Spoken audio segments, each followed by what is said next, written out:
இதன் விளக்கம் என்ன என்று கற்றுக்கிறார்கள். அபூ தாலிப் ரலியல்லாஹு அன்ஹு அவங்க சம்பந்தமா கேள்வி கேட்டுக்கிறாங்க. இப்ப நம்முடைய கருத்து என்னங்கிறது உங்களுக்கு தெரியும். இதுல அஹ்லு சுன்னா வல் ஜமாஅத்தை சார்ந்த உலமாக்களுக்கு மத்தியிலும் சரி, முஸ்லிம் சமூகத்துல இஸ்லாமிய உலகத்துல பிரபலியமா இருக்கிற இமாம்களுக்கு மத்தியிலும் சரி கருத்து வேறுபாடு இருக்குங்க.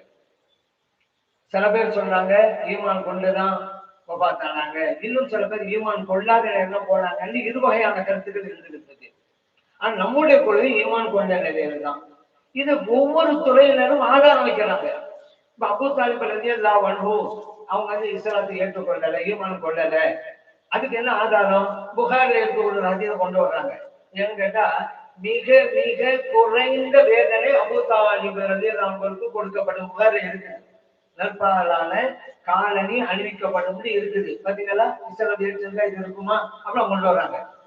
ஆனா அந்த ஹதீஸிலேயே அவங்க ஈமான் கொண்டுதான் இந்த உலகத்துக்கு போயிருக்காங்கிறது ஆதாரம் இருக்குது. ஏன்னா அதே புகாரிலே இருக்குது.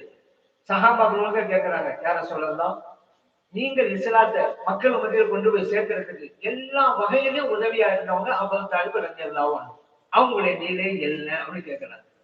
நபி ஸல்லல்லாஹு அலைஹி வஸல்லம் சொல்றாங்க, லஅல்ல ஷஃபாஅத்தி தன்ஃபஉஹு அப்படி, நான் மறுமையிலே அவர்களுக்கு செய்கிற ஷஃபாஅத் அவர்களுக்கு பலன் அளிக்கும் அப்படிங்கிறார்.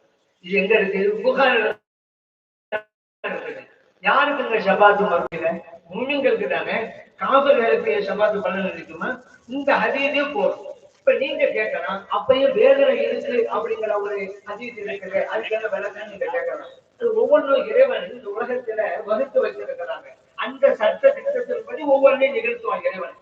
நபி ஸல்லல்லாஹு அலைஹி வஸல்லம் அவர்களை இந்த உலகத்தில் பகிரங்கமாக ஏற்றுக்கொள்ளலாங்க. அது உண்மைதானே. அதனாலதானே இப்ப கேள்வி கேட்கிறோம். கேள்வியே வருது, ஈமான் கொண்டு போனாங்களா இல்லையா அப்படி ஏன் வருது? பகிரங்கமாக அவங்க ஈமான் கொண்டு இந்த உலகத்திற்கு போகல. அதனாலதான் சில இமாம்கள் சொல்றாங்க, பட்டவர்த்தமாக வெளிப்படையில அவங்க ஈமான் கொள்ளாததுனால இறைவன் அந்த தண்டனையை ஆரம்பத்துல கொடுப்பான். நபி ஸல்லல்லாஹு அலைஹி வஸல்லம் ஷஃபாஅத் செய்வேன்னு சொல்லி இருக்கிறாங்கல்ல, அதன் மூலம் அதை அகற்றிடுவான் என்கின்ற விளக்க